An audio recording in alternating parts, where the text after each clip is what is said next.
सहनाववतु सहनो भुनक्तु सह वीर्यं करवावहै तेजस्विनावधीतमस्तु मा विद्विषावहै। ओम शांति शांति शांति। सभी को नमस्ते, प्रणाम, सत श्री अकाल मित्रों। भगवान धन्वंतरि की कृपा से आज की क्लास आरंभ करते हैं। आज का जो टॉपिक है, हम पढ़ेंगे पंच महाभूत से शरीर की धारणा या उत्पत्ति, आप ऐसा समझ सकते हैं।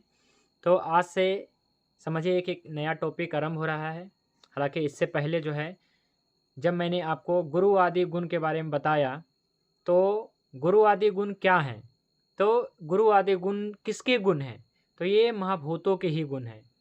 गुरु आदि गुण में मैंने बताया कि रुक्षता है, खरता है, लघुता है, सनिग्धता है, मृदुता है, कठोरता है। ये जो 20 गुण मैंने आपको बताया था, गुरु आदि गुण के नाम से आपको 2 अध्याय में बताया था। जब मैं आपको बात पित्त कफ पढ़ाया अंत में, फिर मैंने आपको गुरु आदि गुण बताया। भागवत ऋषि ने भी गुरु आदि गुण के बारे में बताया है। इसमें उन्होंने एक सूत्र के माध्यम से पहले ही अध्याय में कहा है, गुरु मंद हिम सनिग्ध। गुरु मंद हिम सनिग्ध, हिम मतलब ठंडा, सनिग्ध मतलब चिकना, गुरु मतलब भारी। गुरु मंद हिम सनिग्ध, मंद मतलब मंदा, हल्का हल्का, है ना, धीमा। तो गुरु मंद हिम सनिग्ध सलक्षण सांद्र मृदु अस्थिरा। तो इस प्रकार से 20 गुण बताया गया है भागवत से। तो ये जो 20 गुण हैं, तो कहेंगे बात पित्त कफ के हैं, बात पित्त कफ के ही हैं। तो बात पित्त कफ क्या है, तो पंच महाभूत हैं। तो जो गुरु आदि गुण है, वो अंततः जो है क्या है जी, पंच महाभूत के ही गुण है। इसलिए अंत में हमने, देखिए आज के जो टॉपिक है, इसके अंत में हमने एक सूत्र या फिर एक लाइन लिखा है कि त्रिदोष के मूल उपादान भी, माने मुख्य कारण भी पंच महाभूत ही, पंचभूत ही होते हैं। त्रिदोष के, बात पित्त कफ के जो मूल कारण है, मूल उत्पत्ति का कारण है, वो पंच महाभूत ही है। ये कुछ और नहीं है, पंच महाभूत ही है।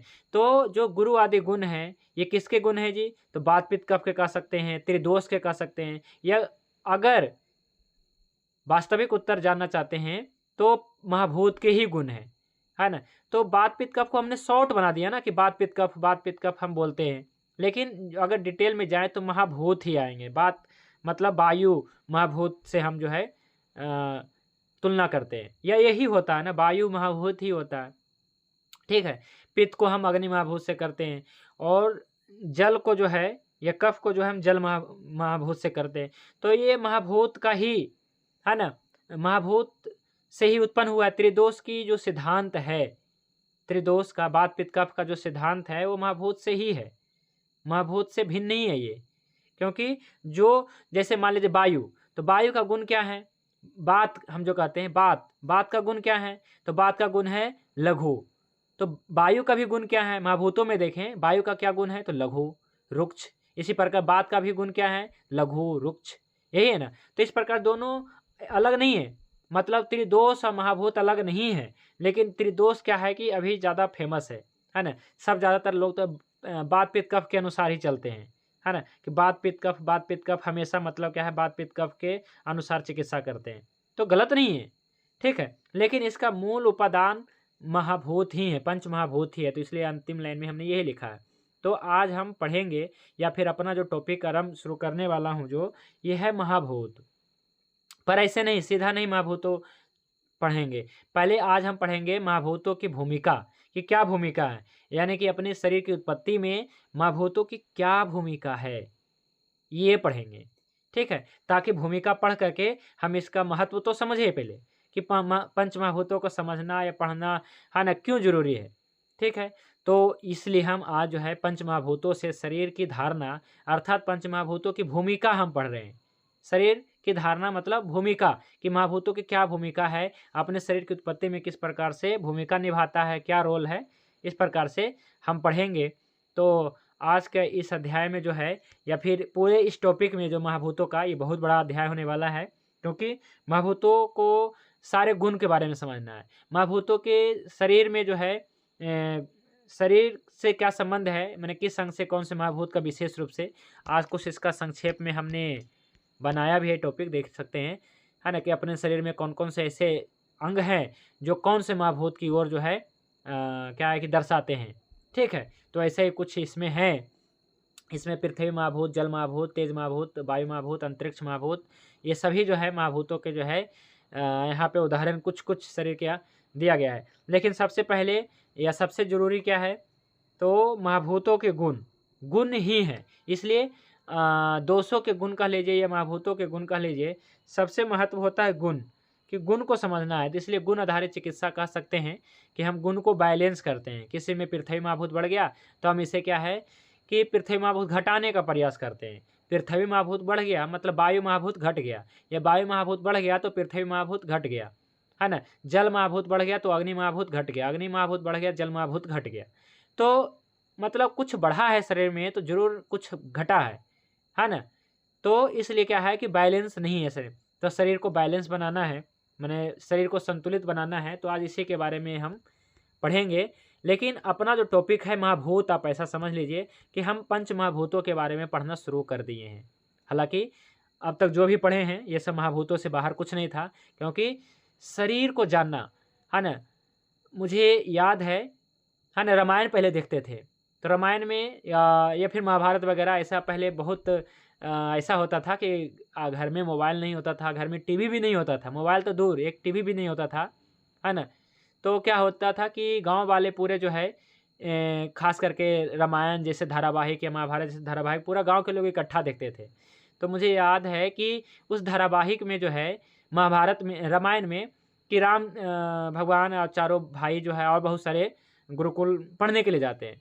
तो सबसे पहला लगता है कि जो इनके गुरु होते हैं, वशिष्ठ ऋषि होते हैं, वही गुरुकुल ले जाते हैं। तो उनको सबसे पहले पंच महाभूतों के ज्ञान देते हैं। ऐसा उस सीरियल में देखेंगे, रामायण धारावाहिक में, तो उसमें देखेंगे कि महाभूतों के बारे में जानकारी देते हैं। कहते हैं, हे राम, यह जो शरीर बना है पंच महाभूतों से बना है, और किस प्रकार से बना है पूरा, मतलब कि ये क्लास है, उसमें देखिएगा। हालांकि ये शॉर्ट में ही बताया है ना। वो तो विस्तार से तो बस नहीं बता सकता है ना, क्योंकि ये धारावाहिक होता है, मनोरंजन के लिए भी बनाया जाता है। पर यहाँ पे जो है आपको पूरी जानकारी देंगे। यहाँ पे जो है महीनों क्लास चलेगा इस पंच महाभूतों से, क्योंकि पंच महाभूतों से शरीर की उत्पत्ति होती है, पंच महाभूतों से सभी औषधियों की उत्पत्ति होती है, पंच महाभूतों से ही उत्पत्ति होती है। तो ये पंच महाभूत क्या है ये पढ़ेंगे, और हम ये भी जानेंगे कि हम पंच महाभूत किससे उत्पन्न होते हैं। पंच महाभूत से तो शरीर उत्पन्न होता है, लेकिन पंच महाभूत भी किससे उत्पन्न होता है ये भी जानेंगे। तो सबसे जरूरी इतना तो जानना जरूरी है कि अपने शरीर की उत्पत्ति पंच महाभूतों से हुई। तो कहेंगे ये तो हम जान गए हैं, तो अब क्या जानने की रह गया कि पंच महाभूतों से शरीर की उत्पत्ति हुई, पर इसका गुण तो नहीं जाने ना, गुण कर्म तो नहीं जाने ना कि कैसे उत्पन्न हो रहा है। तो इसका मतलब ये भी नहीं है कि अगर हम जान लेंगे तो हम पंच महाभूतों से शरीर की उत्पत्ति करने लगेंगे, ये भी नहीं हो सकता है। लेकिन ये नहीं हो सकता है, लेकिन क्या है, जानना जरूरी है कि किस प्रकार से जो है शरीर की उत्पत्ति पंच महाभूतों से हो रही है। इसके बारे में बहुत कुछ चरक संहिता में लिखा है, बहुत चीज़ें जो हैं सुश्रुत संहिता में लिखा है। तो आज का जो रेफरेंस रहेगा चरक संहिता रहेगा और सुश्रुत संहिता रहेगा, और दोनों सब जो है शरीर स्थान रहेगा। देखिए सूत्र स्थान का नहीं आया है, सब शरीर स्थान का है। क्योंकि फिर कहेंगे ये शरीर स्थान हम पढ़ रहे हैं, तो हाँ शरीर स्थान आप समझ लीजिए कि शरीर स्थान पढ़ रहे हैं, है ना। मानव शरीर रचना क्रिया विज्ञान पढ़ रहे हैं, मानव शरीर रचना पढ़ रहे हैं, ठीक है। तो पंच महाभूतों की उत्पत्ति, है ना, या आगे पढ़ेंगे, लेकिन आज हम पढ़ेंगे पंच महाभूत से शरीर की धारणा। तो कोई भी साथी चलिए पढ़िए। सबसे पहले ये ब्लैक लाइन है ना, 2-3 लाइन है, इससे पहले पढ़िए। पंच महाभूत से शरीर की धारणा। शरीर के सभी दोष धातु, मल और अग्नि सम स्थिति में रहते हैं तो उस शरीर को स्वस्थ कहा जाता है। शरीर की सभी रचना और क्रियाएं तभी प्राकृत रहती है जब उनका संगठन करने वाल घटक प्राकृतिक स्थिति में हो। प्राकृत स्थिति में हो। और एक लाइन और पढ़िए, पुरुष शरीर।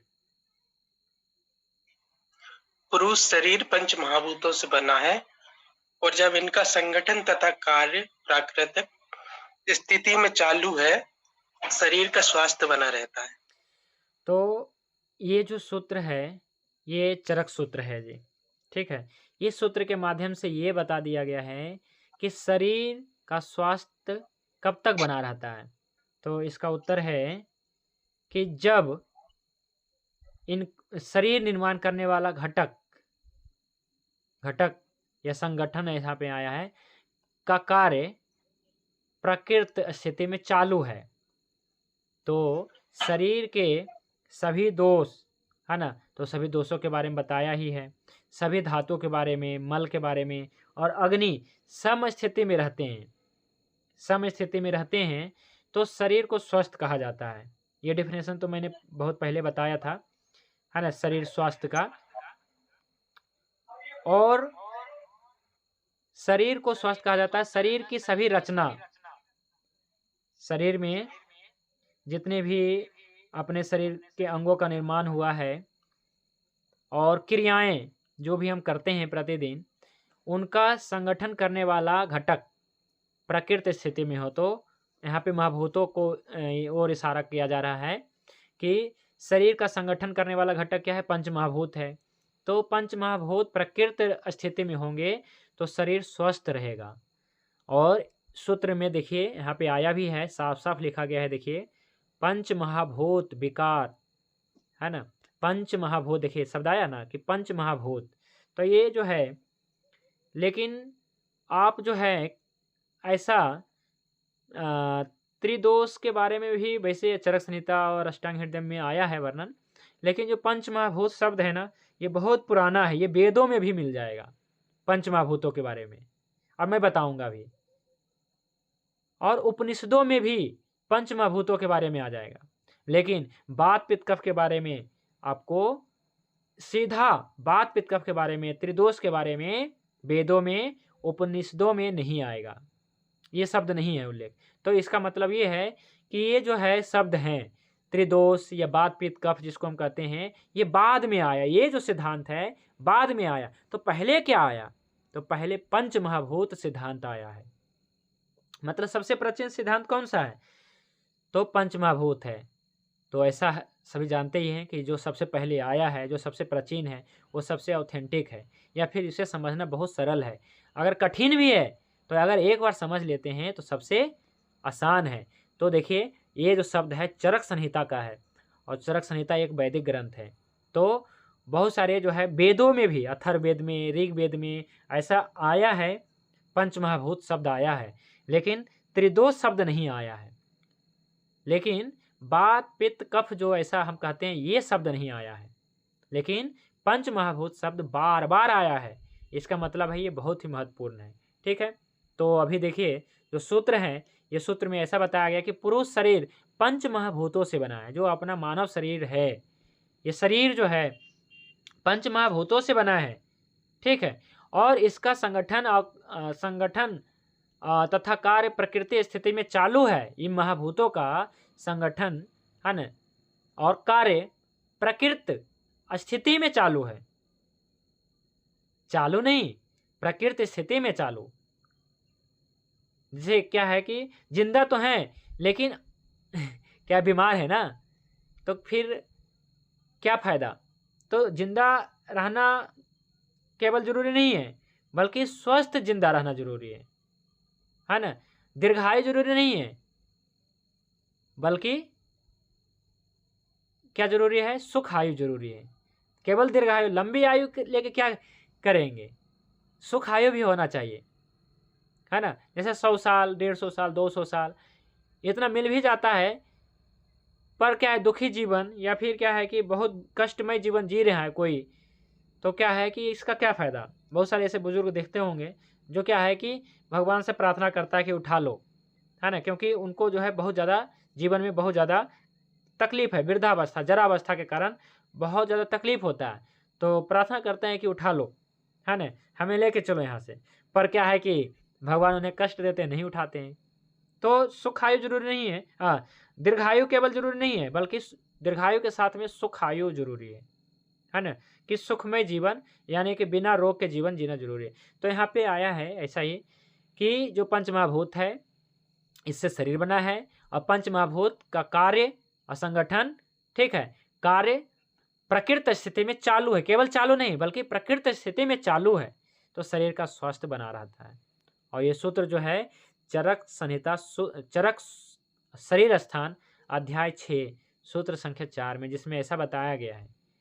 और ये कहा गया है यहाँ पे कि जो 5 महाभूतों के विकार का समूहात्मक रूप तथा जो संयोगवाही यानी दोष धातु मल के संयोग का वहन करने वाला है, उसको शरीर कहा गया। अभी हम शरीर का भी परिभाषा जानने वाले हैं कि शरीर किसे कहते हैं। शरीर की उत्पत्ति के बारे में यहाँ पे कुछ चरक संहिता में आया है, आगे जो है सुश्रुत संहिता में देखने वाले हैं।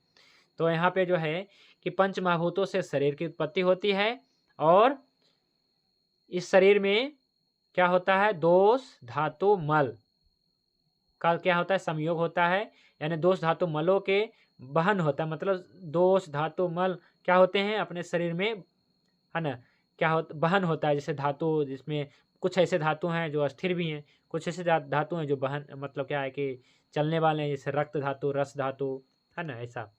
तो शरीर ऐसा बताया गया क्योंकि जब शरीर में धातुएं विषमता को प्राप्त होती है, धातु यानी कि रस, रक्त, मांस, मेद, अस्थि, मज्जा, शुक्र, तो जब शरीर में धातुएं विषमता को प्राप्त होती है तो शरीर कष्ट या विनाश हो जाता है। और जब सम अवस्था होता है तो फिर प्रकृति अवस्था में रहता है तो शरीर बनता है, यानी स्वस्थ रहता है। तो धातुओं की विषमता उनके बढ़ने या घटने से होती है। विषमता मतलब क्या, या तो घट गया है या तो बढ़ गया है, या दूषित भी हो गया है। तो दूषित में भी क्या होगा कि मान लीजिए कि किसी का बहुत ज़्यादा शरीर बढ़ गया तो धातु कहेंगे बढ़ गया, तो बढ़ने से हो गया घट गया। और कई बार दूषित होने से हो जाता है, जैसे रक्त धातु का क्षय होता है, रक्त धातु का वृद्धि होता है, और रक्त धातु का दूषित भी होता है, रक्त धातु दूषित भी होता है। तो दूषित में क्या होता है, एक प्रकार से घट ही जाता है। दूषित मतलब जो अच्छी चीज़ है वो घट जाता है। तो यहाँ पे इसलिए यहाँ पे आया है कि धातुओं की विषमता मतलब क्या, कि धातु या तो घट गया है या तो बढ़ गया है। तो घट क्यों गया, बढ़ क्यों गया, इसके बारे में तो मैंने आपको बहुत बार बताए हैं। घट इसलिए गया है क्योंकि अग्नि तेज हो गया है, अग्नि तेज हो गया। चाहे धातु लेवल पे है, पहले जठर लेवल पे होगा, फिर धातु लेवल पे होगा, ठीक है। तो क्या है कि इसलिए क्या है कि धातु का जो है यहाँ पे आया है कि शरीर में धातु में विषमता को प्राप्त होती है तो शरीर कष्ट हो जाता है। जब विषमता को प्राप्त होता है तो विनाश हो जाता है शरीर को। तो विषमता क्यों होता है, क्योंकि घट जाता है, क्योंकि बढ़ जाता है, इसलिए विषमता होती है। या तो वृद्धि हो जाता है या तो क्षय हो जाता है, ठीक है। तो क्या विषमता को प्राप्त होती है, अब विषमता से विनाश को प्राप्त होता है। तो वृद्धि और क्षय का बहुत बड़ा सिद्धांत हमने आपको बता दिया है कि वृद्धि कब होता है, ये अग्नि का होता है। फिर इसमें है ना, जठर लेवल पे, धातुआ लेवल पे अग्नि का खेला होता है ना। तो इस प्रकार से हमने आपको अग्नि के बारे में तो बता ही दिया है, धातु के बारे में भी बताया है कि कैसे हम धातुओं की वृद्धि करना है, कैसे हमें धातुओं का क्षय करना है। इतना तो निश्चित है कि अगर हम पृथ्वी आप महाभूत प्रधान देंगे, धातु की अग्नि मंद होगा और इसके बाद धातु की वृद्धि होना निश्चित है। हम ऐसे ही धातुओं की वृद्धि कराते हैं, है ना। मान लीजिए किसी का रस का क्षय, किसी का रक्त का क्षय, किसी का मांस का क्षय है, मेद का क्षय है, अस्थि मज्जा शुक्र धातु तक क्षय होता है। तो क्षय में क्या करेंगे, इसका मतलब हमें समझ में आता है कि धातु क्षय तो अग्नि तेज है, इस कारण से क्या है कि धातु क्षय हो रहा है। या फिर ऐसा भी हो सकता है कि धातु क्षय, एक तो ये कारण हो गया, अगंतुज कारण भी हो सकता है, और ये दोषज कारण था। और कुछ ऐसे कारण होते हैं जैसे मान लीजिए कि पोषण आहार ही नहीं ले पा रहा है, जितना शरीर को चाहिए उतना ले ही नहीं पा रहा है, खा ही नहीं पा रहा है, चाहे जो भी कंडीशन हो, मिल नहीं पा रहा है ना, गरीबी है, भुखमरी है, कुछ बहुत सारे कारण होते हैं ना, या ज्ञान नहीं है। सच में मैं बता रहा हूँ। अभी हमने क्या है कि एक क्या है कि पेशेंट का जो है फैमिली का ही था, तो हमने हाथ देखा और तो समझ में आया कि धातु क्षय है। उम्र तो 25 है पर वजन लगभग 45 है, और एक बच्चा भी है और प्रेग्नेंट भी हैं। तो फिर हमने देखा तो समझ में आया धातु क्षय है। तो मतलब क्या है कि बहुत कमज़ोरी है। तो फिर हमने पूछा कि क्या खाते हैं, तो कहा कि बहुत कुछ खाते हैं, सब कुछ खाते हैं। तो देखा भी फैमिली बैकग्राउंड भी देखा तो बहुत अच्छा, है ना, कि घर परिवार बहुत अच्छा है, सुखी संपन्न है, पर ज्ञान नहीं है कि क्या खाना है, क्या नहीं खाना है ना? तो कुछ भी ऐसे खाते हैं, चाय बहुत ज़्यादा पीते हैं, तो बाहर की चीज़ें, फ़ास्ट फूड या फिर ऐसे खाते हैं। तो कहाँ से? तो मैंने कहा कमज़ोरी है, तो उनके पति बैठे थे बगल में, तो कहें कि हमने प पूछा क्या खाते हैं, इतने कमज़ोरी है? तो इनके पति बोला मिट्टी खाते हैं। तो ज्ञान नहीं है, ज्ञान नहीं मतलब क्या है कि सब कुछ घर में है, मतलब क्या है कि सारी व्यवस्था है, लेकिन ज्ञान नहीं है, तो फिर वो मिट्टी ही खाएँगे। मतलब इतना कमज़ोरी कि चक्कर, है ना? ऐसा मतलब आ रहा है। तो इसका मतलब क्या है कि घर में सब कुछ रहते हुए भी अगर क्या है कमज़ोरी है, तो देखिए कई कारणों से होता है। एक तो क्या है, मैंने आपको बताया कि धातु क्षय है, तो धातु क्षय अग्नि तेज़ होने की वजह से।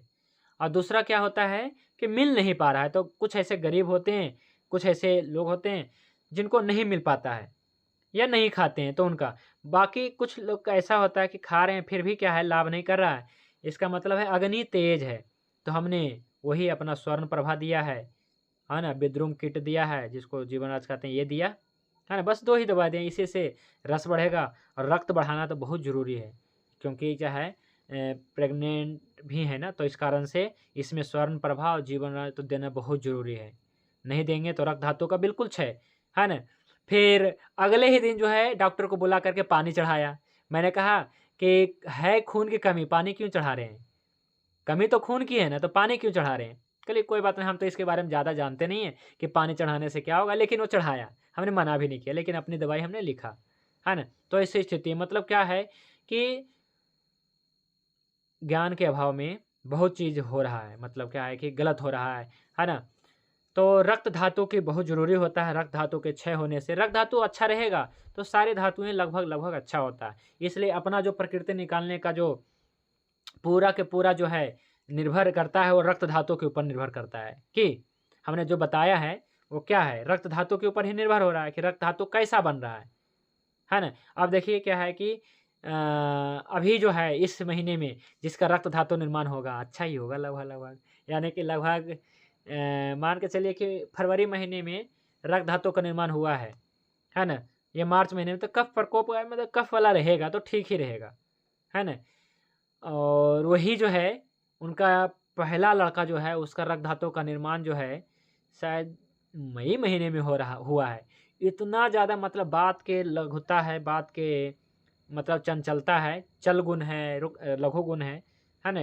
पहले लड़के का कि बहुत ज़्यादा।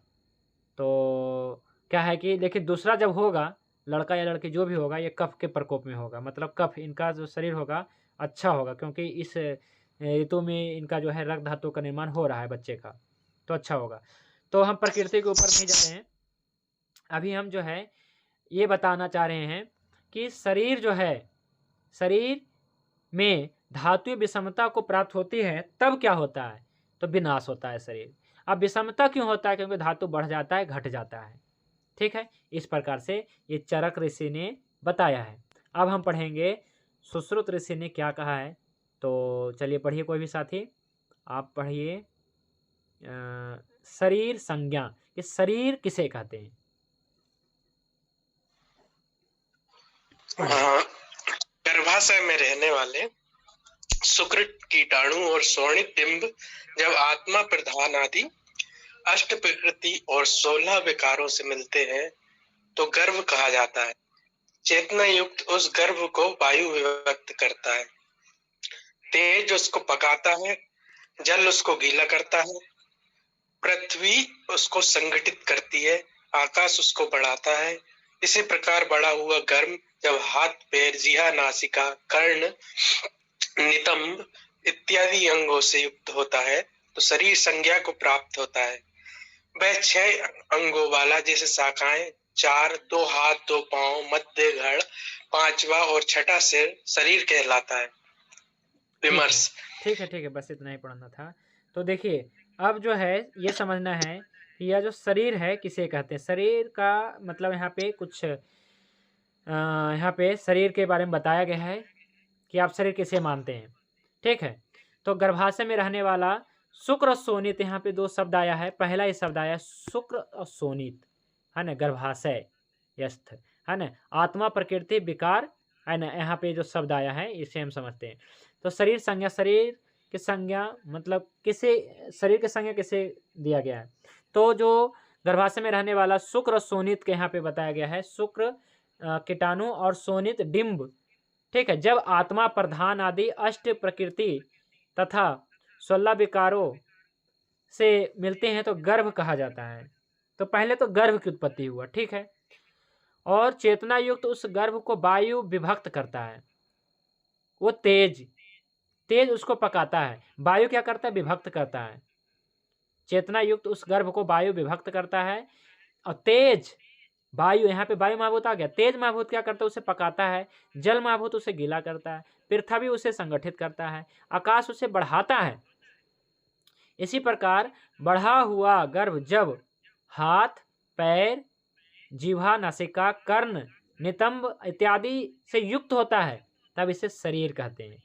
वह 6 अंगों वाला है ना, जैसे शाखाएं 4, 2 हाथ 2 पैर है ना, मध्य धड़, पांचवा और छठा सिर। मतलब यहाँ पे 6 अंगों वाला शरीर में को ना 6 अंगों में बांटा गया है वैसे, है ना। 2 हाथ 2 पैर, धड़ और सिर, इस प्रकार से कहा गया है। तो वह 6 अंगों वाला यहाँ पे आया है।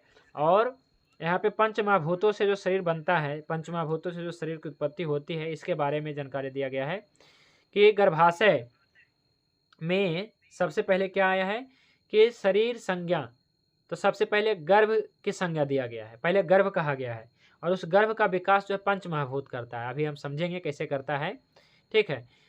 तो गर्भ का जो है विकास ये पंच महाभूत करता है। वायु विभक्त करता है, तेज पकाता है, पृथ्वी इसे जो है संगठित करता है, जल उसे गीला करता है, आकाश बढ़ाता है, मतलब बढ़ाने का टोटल विकास करता है ना। आकाश महाभूत रहेगा तो ही मतलब विकास भी करेगा। आकाश महाभूत नहीं रहेगा मतलब विकास नहीं करेगा। तो आकाश महाभूत होना भी जरूरी है, तभी जो है आकाश के, है ना, आकाश के क्या होता है? अवकाश होता है, मतलब खाली स्थान होता है, उसी में कोई भी चीज़ ग्रो कर सकता है, ठीक है। जैसे क्या है कि कोई भी पौधा तभी जन्म लेगा ना जब वहाँ पे स्पेस रहेगा। लेकिन क्या है कि आपने खेत में आपने बीज डाल दिया और ऊपर से आपने पत्थर डाल दिया, तो कहाँ पे हो पाए? क्योंकि वहाँ पे आकाश का अवकाश नहीं है, मतलब वहाँ पे स्थान नहीं है।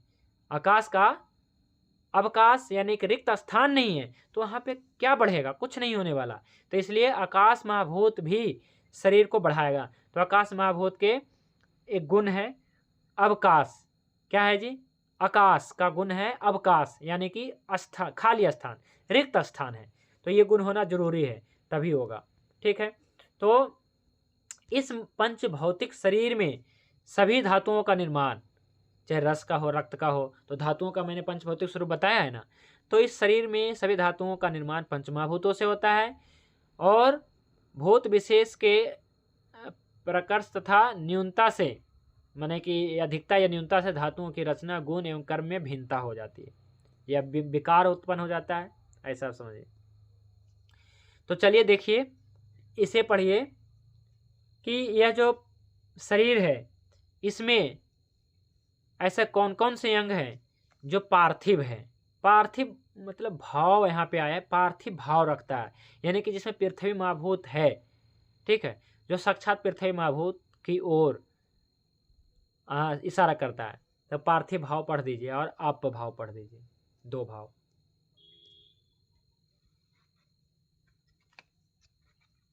पार्थिव भाव शरीर में जो विशेष रूप से स्थूल, स्थिर, मूर्तिमान, गुरु, खर तथा कठिन अंग है, वे सब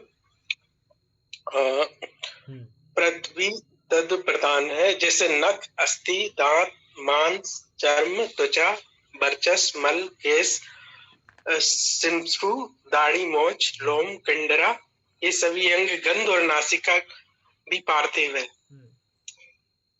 आप्य भाव जो द्रव सरमंद, स्निग्ध, मृदु तथा पिच्चल द्रव्य है, वे सब आप्य भाव है। यथा रस, रक्त, वसा, कफ, पित्त, मूत्र एवं पसीना आदि, और रस एवं रसना जीव, ये सभी आप्य जली भाव है। ठीक है। तो पृथ्वी भाव मतलब शरीर में जो विशेष रूप से स्थूल है और अस्थिर है, मूर्तिमान है, गुरु है या कठिन है, वे सभी पार्थिव है। पृथ्वी तत्व प्रधान होने से पार्थिव कहते हैं। जैसे में नाखून, नाखून को देखिएगा तो क्या है, ये कठोर है, कठोर है। नख हो गया, हड्डी, दांत, मांस, ये सभी क्या है जी, पार्थिव है। तो पार्थिव मतलब इसमें पृथ्वी का गुण है इसमें, है ना। चूंकि यह जो क्या है, अस्थिर है, स्थूल है, मूर्तिमान है, कठोर है, इसलिए पार्थिव है। तो चूंकि पृथ्वी महाभूत के भी गुण में बताऊंगा अभी, आने आगे और भी बताएंगे। तो पृथ्वी महाभूत के यही सब गुण है कि जो क्या हो, स्थूल हो, जो क्या हो, अस्थिर हो, जो क्या हो, कठोर हो, ये सब पृथ्वी महाभूत है। जैसे हड्डी, हड्डी क्या है कि जैसे कोई प्राणी का मृत्यु होता है तो मांस तो, और जो शरीर में रस है, रक्त है, मांस है, मेद है, मज्जा है, शुक्र है, सभी जल जाते हैं। या 5 दिन में, 10 दिन में, 20 दिन में गायब हो जाते हैं। लेकिन अस्थि देखिए, अस्थि लगता है सालों साल मतलब रहता है ना। अस्थि जल्दी मतलब नहीं। तो ये पृथ्वी महाभूत है। नख भी क्या है, ये पृथ्वी महाभूत है। दांत हो गया, और यहाँ पे जो है वैसे आपका मांस भी पृथ्वी महाभूत है। मांस को आप जो है पृथ्वी महाभूत मान सकते हैं, है ना।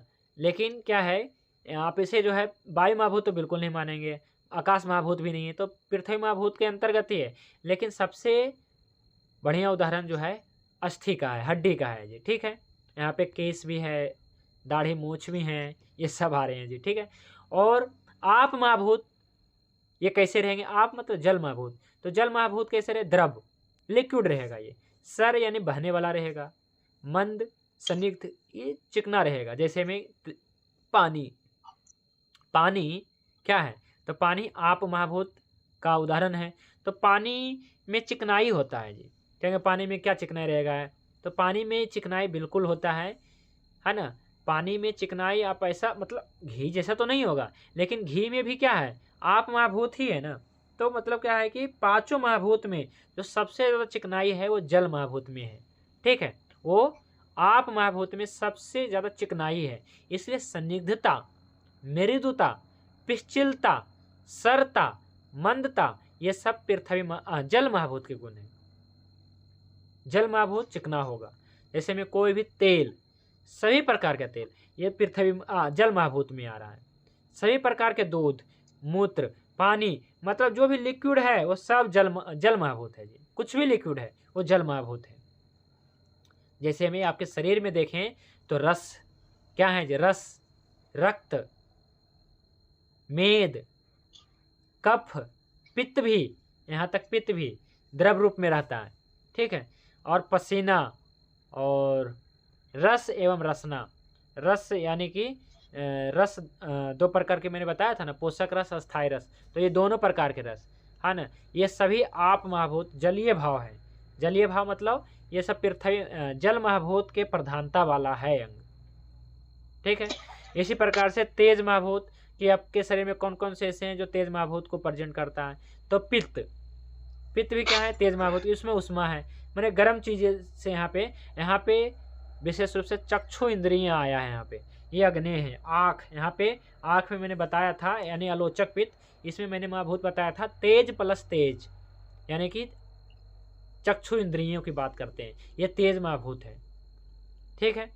और वायु, वायु महाभूत, वायु महाभूत श्वास प्रश्वास, जो हम श्वास प्रश्वास करते हैं, श्वास लेते हैं छोड़ते हैं, ठीक है, वायु महाभूत। यहाँ तक कि आंखें खोलना, देखें उन्मेष, निमेष, यानी कि आंखें खोलना और बंद करना, ये दोनों जो है वायु महाभूत का कारण, क्योंकि ये क्रिया हो रही है ना। यहाँ तक कि बोलना वगैरह सब जो है वायु महाभूत के कारण होता है। वायु महाभूत के बारे में मैंने बताया था, है ना। बात के 80 रोग में हमने बताया था इसमें, आंखें खोलना, आंखें बंद करना, प्रसारण, हाथ फैलाना, हाथ मोड़ना, है ना, जो भी क्रिया करते हैं तो वायु के बिना तो नहीं हो पाएगा ना। तो इसलिए इस प्रकार से ये है वायु महाभूत। और आकाश महाभूत क्या है, तो आकाश महाभूत है रिक्त स्थान, जो शरीर में शून्य स्थान है। जैसे बड़े बड़े छोटे छोटे जो भी है स्रोत हैं, स्थान है, तो ये सभी जो है आकाश महाभूत। जैसे कान ही देख लीजिए, कान में खाली स्थान है कि नहीं, बहुत जगह। तो इसलिए श्रोत्र इंद्रिय यानी कि कान के बारे में आया है, यहाँ तक कि नाक और कान दोनों, और अपने जो महास्रोतस है यानी डाइजेस्टिव सिस्टम, यहाँ पर भी बहुत सारा कुछ, फूड पाइप भी देख लीजिए। तो ये सब खाली स्थान जहाँ जहाँ भी आप देखते हैं वो सब जो है आकाश महाभूत है। जहाँ भी खाली स्थान है ये सब आकाश महाभूत है जी। ठीक है, आकाशीय भाव वाला है ये। ठीक है, तो इस प्रकार से क्या है कि यहाँ पे ये पंच महाभूतों का भाव बताए। एक यहाँ पे आत्मज भाव भी आया है, ये होता ही है। तो इन सब का प्रयोग करने वाला है, जो इन सब का प्रयोग करने वाला है, मतलब ये पंच महाभूतों का प्रयोग कर, वह प्रधान आत्मा है। यहाँ पे आत्मा प्रधान है, और बुद्धि मन भी प्रधान है, लेकिन आत्मा सबसे ऊपर है। ये ही ज्ञान संयोग में कारण होते हैं। इस प्रकार शरीर के अवयवों की संख्या मोटे रूप से अवयव भेद द्वारा बताया गया है। तो ये पंच महाभूत हो गया है ना, आत्मा हो गया, मन हो गया, बुद्धि हो गया। ठीक है, तो ये 5 और 3 8 हो गया है ना। तो इस प्रकार से ये बहुत ही प्रमुख है, इसलिए अष्ट प्रकृति यहाँ पे प्रधान अष्ट प्रकृति है ना, यहाँ पे आया है। ठीक है, अष्ट प्रकृति। और अभी बताएंगे 16 विकारों से मिलते हैं तो गर्भ कहलाता है। तो अभी और आगे पढ़ते हैं है ना। तो ज्ञान इंद्रियां भी है ना, ज्ञान इंद्रियां मतलब जो पंच ज्ञान इंद्रियां हैं या पंच कर्म इंद्रियां, तो आपको पता चल गया कि हाथ पैर ये सभी शरीर है, ये पंच महाभूत। लेकिन ज्ञान इंद्रियां भी, आँख हो गया, कान हो गया, त्वचा हो गया, जीभ हो गया, सभी जो है ज्ञान इंद्रियां भी पंच महाभूत से ही उत्पन्न होते हैं। भूत विशेष की अधिकता के कारण तेज यानी कि अग्नि आँख में, आकाश कान में, और पृथ्वी नाक में, जल जिह्वा में, और वायु त्वचा में। वायु त्वचा में माने हवा का स्पर्श जो आप करते हैं, क्या आँख से करते हैं या कान से करते हैं? कर सकते हैं वैसे, मतलब ये नहीं, ऐसा नहीं है कि नहीं कर सकते हैं, लेकिन वायु का स्पर्श त्वचा में ही होता है ना। तो ऐसा यहाँ पे आया है कि भूत विशेष की अधिकता के कारण जो अग्नि है वो आँख में, अग्नि आँख में, आकाश कान में, और पृथ्वी नाक में, और जल रसना जिह्वा में, और वायु त्वचा में विशेष रूप से स्थित होते हैं। इसी कारण से ज्ञान इंद्रियां जिस भूत विशेष अधिक से बनी होती है वह उसी भूत विशेष से ग्रहण करती है। ठीक है, जैसे नाक से क्या आया है जी? नाक से क्या आया है? पृथ्वी आया है। माने पृथ्वी घ्राण नासिका में स्थित है, मतलब विशेष रूप से, मतलब नासिका जो है पृथ्वी महाभूत से विशेष रूप से बना है। तो पृथ्वी का गुण है गंध, तो गंध लेने का काम नाक करता है जी। और श्रोत्र इंद्रियां आया है आकाश, आकाश का गुण क्या है जी? तो आकाश का ये गुण है, एक ही गुण है आकाश का, वो है शब्द। तो शब्द क्या कान से सुनते हैं ना, कि नाक से, कि त्वचा से, नहीं कि जीभ से, ऐसा तो नहीं। तो हम आकाश श्रोत्र इंद्रियों में ऐसा जो आया है, तो आकाश का गुण है शब्द, तो शब्द किससे सुनते हैं? कान से। पृथ्वी का गुण है गंध, हम नाक से लेते हैं। और जल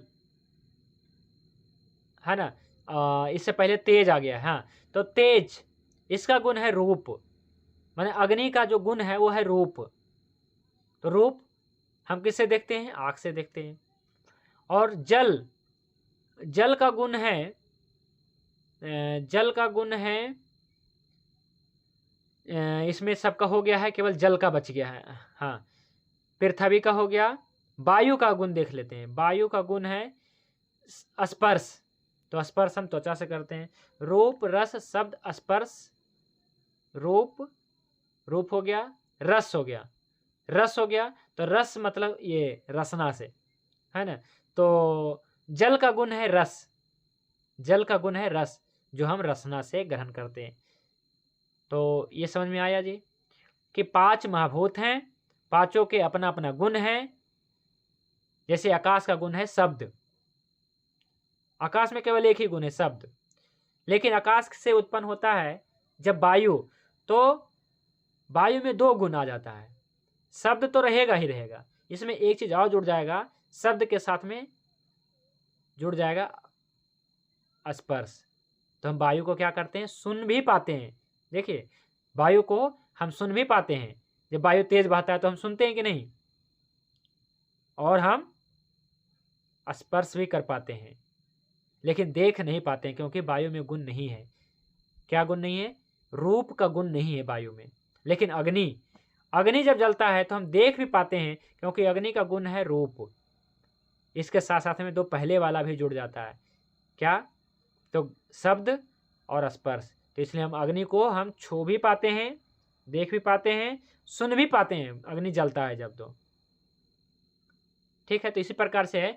तो यहाँ पे ज्ञान इंद्रियां भी, जो 5 ज्ञान इंद्रियां हैं, आँख, कान जो हैं, जिह्वा है, त्वचा है, तो ये सभी जो है,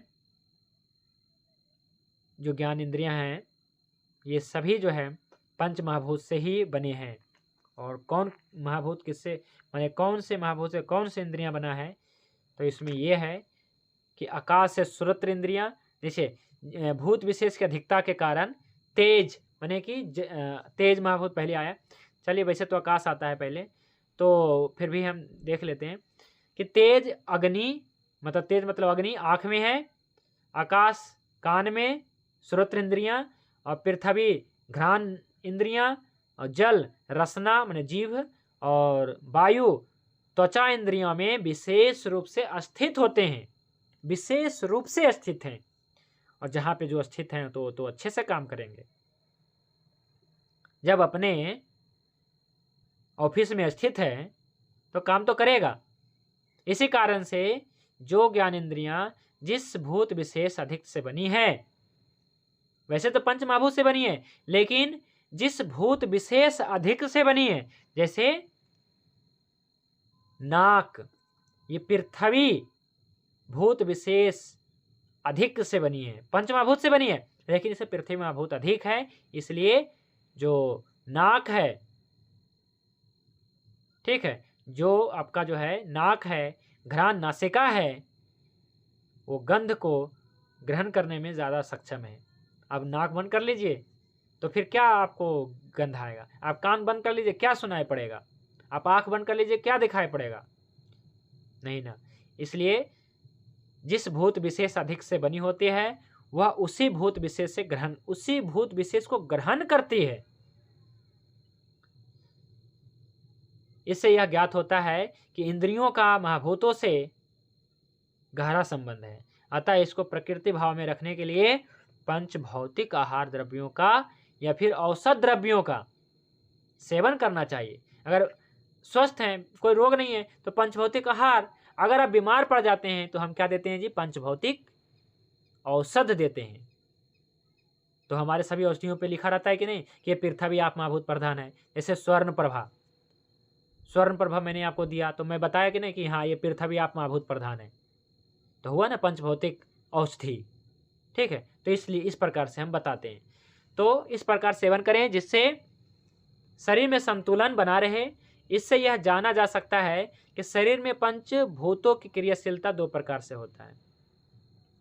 पहले तो यह है कि शरीर धातुओं और विभिन्न अवयवों की रचना की, जो कि पंचभूतों के सूक्ष्म अंशों से होती है। मतलब कि शरीर में जो धातु है ना, और उपधातु जितने भी जो भी बना है, विभिन्न अवयवों की रचना जो हुई पंचमहाभूतों की सूक्ष्म अंशों से हुआ है। पंचमहाभूत आप समझ लिए, पंचमहाभूतों से उत्पन्न हुआ है, पहला इसका मतलब ये हुआ। और त्रिदोष के माध्यम से होती है, जिससे कि शरीर के सभी प्रकृति कार्य अबाधित रूप से संपादित होते हैं। तो ज्यादातर लोग क्या करते हैं, त्रिदोष समझते हैं कि वात पित्त कफ मानते हैं, माने पर जो मूल है, जो ओरिजिनल है, जो प्राचीन है, जो सबसे पहला सिद्धांत आया था वो महाभूतों का सिद्धांत आया है ना, क्योंकि त्रिदोष के मूल उपादान भी पंचभूत ही होते हैं। ठीक है, तो ये 2 लाइन का मतलब ये है कि शरीर की जितनी भी धातु उपधातु है ना, दोष धातु मल जितने भी हैं, सब पंच महाभूतों के सूक्ष्म अंशों से उत्पन्न हुआ है। त्रिदोष माध्यम से हुआ है या फिर पंचमहाभूत माध्यम से होता है। जो शरीर के धातुओं का निर्माण हुआ है, आप पंचमहाभूत माध्यम से, त्रिदोष माध्यम से, आप जो भी कहना चाहें, पर समझना है कि महाभूत से हुआ है। तो इसलिए हम लोग बहुत कम मतलब के बात पित्त कफ कम करते हैं। हम ज़्यादातर क्या है, महाभूतों की बात करते हैं, महाभूत। इसलिए हम कोई भी दवाई देते हैं, कभी नहीं बताते हैं कि बात पित्त कफ को ठीक कर देगा, है ना। हम इसको ज़्यादातर गुण बताते हैं कि देखिए बात के ये कफ को, बात के रुक्ष गुण को ठीक करेगा, बात के लघु गुण को ठीक करेगा, है ना, बात के सिद्ध गुण को ठीक है, हम मतलब गुण बता देते हैं। अब गुण मतलब बताने से क्या होता है कि ये प्रयोग कर लेता है रोगी, है ना, या कोई भी व्यक्ति, सामान्य आदमी भी प्रयोग कर लेता है कि अच्छा ये महाभूत है।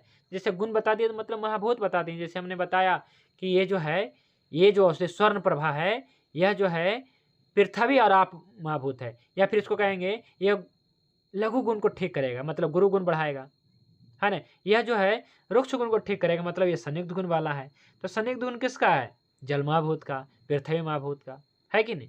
तो इस प्रकार से हम महाभूत के बारे में, इनके गुणों के बारे में बता देते हैं, तो क्या है कि प्रयोग कर लेते हैं, या फिर इसी प्रकार से हम चिकित्सा करते हैं। ठीक है, तो आज हम इतना ही पढ़ेंगे। ठीक है, अब नेक्स्ट क्लास में हम जो है और आगे, आज हमने महाभूतों से शरीर की उत्पत्ति, मतलब पंच महाभूतों से शरीर की धारणा या इसकी जो भूमिका है, ये आज भूमिका रखा है। कल डिटेल से चर्चा करेंगे जी। ठीक है, तो आज के टॉपिक से रिलेटेड कोई भी प्रश्न है रख सकते हैं। आज बहुत बढ़िया टॉपिक रहा, है ना। इसमें मैंने आपको ये सब बताया, मैंने पार्थिव भाव, आप भाव, जल भाव सभी बता दिया। और अब मैंने आपको जो है महाभूतों का जो है ज्ञान इंद्रियों के, ज्ञान इंद्रियां भी पंचभौतिक होते हैं। ठीक है, ज्ञान इंद्रियां भी पंचभौतिक हैं। ठीक है, और जो ज्ञान इंद्रियां जिस भूत विशेष से अधिक से बनी है, वह उसी भूत विशेष को ग्रहण करती है। ये बात हमेशा याद रखना है। ठीक है, चलिए, आप कोई प्रश्न है तो रख सकते हैं। चलिए, अब कोई प्रश्न नहीं है तो अब शांति पाठ करके क्लास को विराम कर देते हैं। ठीक है, तो आज मैंने आपको पंच महाभूतों से किस प्रकार से शरीर की जो है उत्पत्ति होती है, इसकी भूमिका आज मैंने आपको बताया। और सभी महाभूतों का जो है कहिए कि क्या क्या गुण है, अभी तो विस्तार से जानेंगे, है ना। बताएंगे बाद में विस्तार से अगले क्लास में, लेकिन आज हमने संक्षेप में बताया। और कुछ ऐसे अंग हैं जो महाभूतों के जो है गुण धर्म रखने वाले हैं, है ना। कुछ जो है पार्थिव भाव रखते हैं, कुछ जल महाभूत वाले भाव रखते हैं, कुछ तेज महाभूत वाले, कुछ वायु महाभूत वाले, कुछ आकाश महाभूत वाले ऐसे अंग हैं जो आकाश महाभूत वाले गुण धर्म रखते हैं। तो ये सब हमने आज जाना। ठीक है, नेक्स्ट क्लास में हम अभी महाभूतों का ही टॉपिक पढ़ेंगे। ठीक है, तो ये चूँकि नया टॉपिक है, तो कोई भी साथी अष्टांग हृदय क्लास मतलब ज्वाइन करना चाहते हैं, जुड़ सकते हैं, जिसमें आपको पुराने क्लास के PDF नोट्स वगैरह सारे रिकॉर्डिंग वगैरह दे देंगे। ठीक है, ताकि आप कवर कर पाएँ। और अभी तो हमारे मन में कोई विचार नहीं है नया क्लास आरम्भ करने का, है ना। लेकिन बहुत सारे साथी पूछे हैं, है ना, 2-4 साथी ने पूछा है कि नया बैच, है ना, पर ऐसा कोई विचार नहीं है क्योंकि बहुत समय लगता है ना। चलिए ठीक है, तो आज के लिए बस इतना ही। शांति पाठ करके आज की क्लास को विराम कर देते हैं। ओम ध्यो शांति अंतरिक्षम शांति पृथ्वी शांति आपः शांति औषधयः शांति वनस्पतयः शांति विश्वदेवः शांति ब्रह्म शांति सर्वं शांति शांतिरेव शांति सामा शांतिरेधि। ओम शांति शांति शांति। सभी को नमस्ते, शुभ रात्रि। भगवान धन्वंतरि की कृपा आप सभी पे बने रहे। जय धन्वंतरि, जय आयुर्वेद।